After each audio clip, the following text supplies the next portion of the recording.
अपने दिल की धड़कनें तेज होने से पहले लाइक, सब्सक्राइब और शेयर करना मत भूलना, क्योंकि कहानी अभी बाकी है। ये कहानी है एक पुराने शहर की, जहां नए लोग तो बस रहे थे, मगर कुछ पुरानी चीजें अभी भी वैसी की वैसी थीं, जैसे वक्त ने उन्हें कभी छुआ ही ना हो। अरमान 27 साल का सॉफ्टवेयर डेवलपर था। वो नए शहर राजगढ़ में नौकरी के लिए आया था। शहर नया था, मगर उसकी जिंदगी पुराने जख्मों के बोझ तले दबी हुई थी। बस एक नई शुरुआत चाहिए। क्या सब कुछ वाकई नया होगा या शायद नहीं? अरमान रिक्शे से उतरता है, एक पुरानी हवेली के सामने रुकता है। घर थोड़ा पुराना है, लेकिन बहुत सस्ता मिलेगा आपको। शहर में इससे सस्ता कुछ नहीं है। ये घर अजीब सा लग रहा है। आपको आदत हो जाएगी। पहले भी एक आदमी यहाँ रहता था, उसे भी शुरुआत में दिक्कत हुई थी, मगर फिर उसने कभी कुछ नहीं कहा। रात को अरमान करवट बदलता है। उसे किसी के कदमों की आवाज सुनाई देती है। फिर आवाज उसके कमरे में आती है।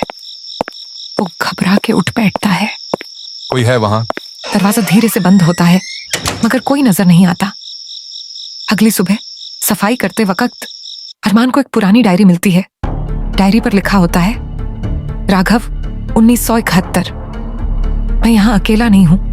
ये घर मुझे जीने नहीं देता। मैंने किसी को देखा शीशे में, मगर मैं तो अकेला था। एक रात शीशे में कुछ दिखाई देता है। अरमान समझता है कि उसका साया है, मगर वो साया हिलता है, जबकि अरमान अपनी जगह से हिला ही नहीं होता। वापस जाओ, ये घर सिर्फ मेरा है। अरमान का शरीर कांपने लगता है। वो पलटकर देखता है, मगर कोई नहीं होता। अगले दिन अरमान मिलता है एक पड़ोसन से, शांता आंटी, उम्र लगभग 60 साल। बेटा, तुम इस घर में रहने आए हो? जी आंटी, कुछ दिन पहले आया हूँ। बेटा, इस घर में कोई ज्यादा दिन नहीं टिकता, क्योंकि यहाँ वो रहती है। कौन वो? सुनैना। कौन सुनैना? वो एक लड़की थी, 1970 के आसपास। अपने बाप के साथ इसी घर में रहती थी। एक रात बहुत तेज बारिश थी, मगर उस रात कुछ और भी था। हवा में अजीब सी बू थी, और फिर अचानक घर में आग लग गई। किसी को समझ नहीं आया कैसे। कहते हैं एक पुराना लैंप फटा और बिजली के तारों में आग लग गई। सब कुछ जल गया। अगली सुबह सिर्फ उस लड़की का जला हुआ शरीर मिला, और उसके बाप की आंखों में ऐसा दर्द जो कभी खत्म नहीं हुआ। अगले दिन फिर वही बारिश, वही चेहरा शीशे में, और इस बार सुनैना अरमान के सामने खड़ी थी। वापस जाओ, यह घर सिर्फ मेरा है।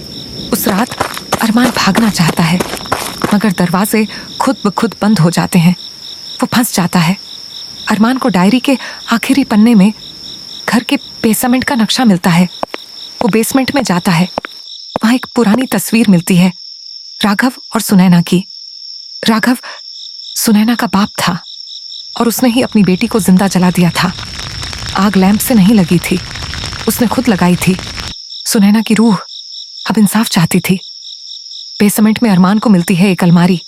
उसके अंदर जली हुई लाश और एक और डायरी। डायरी में राघव ने अपना जुर्म कबूल किया होता है। मैं तुम्हें इंसाफ दिलाऊंगा।